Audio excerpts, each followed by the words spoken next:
రోజు నాడు మరి రాజ్యసభలో బహుజన్ సమాజ్ పార్టీ అధినేత్రి గౌరవ మాయావతి గారు దేశవ్యాప్తంగా జరుగుతున్నటువంటి మహిళల మీద, దళితుల మీద, మైనారిటీల మీద జరిగేటువంటి దాడులను చర్చకు పెట్టమని ఒక ప్రకటన కోరగా మరి రాజ్యసభలో ఉన్నటువంటి బీజేపీ ఎంపీలు గాని, రాజ్యసభ చైర్మన్ గాని మాయావతి గారి ప్రసంగానికి అడ్డుపడడం ఇది దురదృష్టకరం.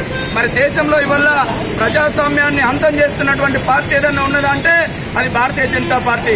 మరి అదేవిధంగా తెలంగాణ రాష్ట్రంలో కూడా బంగారు తెలంగాణ అని మాట్లాడుతున్నటువంటి గౌరవ ముఖ్యమంత్రి గారు, బంగారు తెలంగాణ అని మాట్లాడుతున్నటువంటి గౌరవ మంత్రి హరీష్ రావు గారు మరి తెలంగాణలో కూడా శాంతి భద్రతలు క్షీణించిపోయినాయి.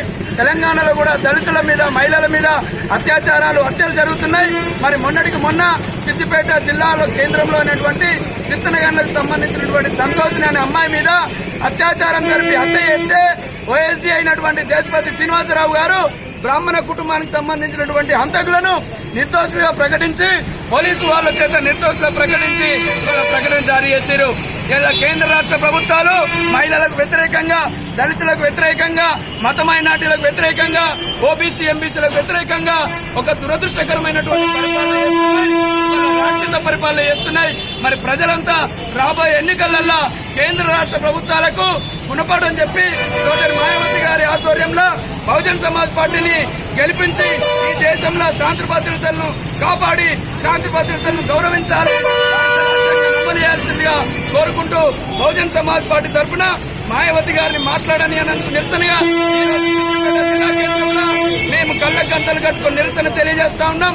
మరి వల్ల ప్రతి నెల ఒక్కరోజు కూడా విరామం లేకుండా సిద్దిపేట జిల్లా కేంద్రంలో 30 యాక్ట్ అమల్లో పెడుతున్నాడు. అయ్యా ముఖ్యమంత్రి గారు, నిరసనకారులంటే నువ్వు భయపడుతున్నావు, ఉద్యమకారులంటే నువ్వు భయపడుతున్నావు. అందుకే నువ్వు ప్రతి చోట 30 యాక్ట్ అమల్లో పెట్టి కనీసం ప్రజాస్వామ్యమైనటువంటి హక్కు అయినటువంటి నిరసన తెలియజేసే హక్కును కూడా పోలీస్ బందోబస్తుతోని నువ్వు కాలరాస్తున్నావు. ఖచ్చితంగా 2019లో ఏ గడ్డ మీద నువ్వు జెండా ఎగరేసినవో అదే గడ్డ మీద నిన్ను, నీ పార్టీని పాతాళంలో పాతి పెట్టడానికి బహుజన కార్యకర్తలు సిద్ధంగా ఉన్నారంటూ హెచ్చరిస్తున్నాం. బహుజన్ సమాజ్ పార్టీ సోదరి మాయావతి గారి నాయకత్వం.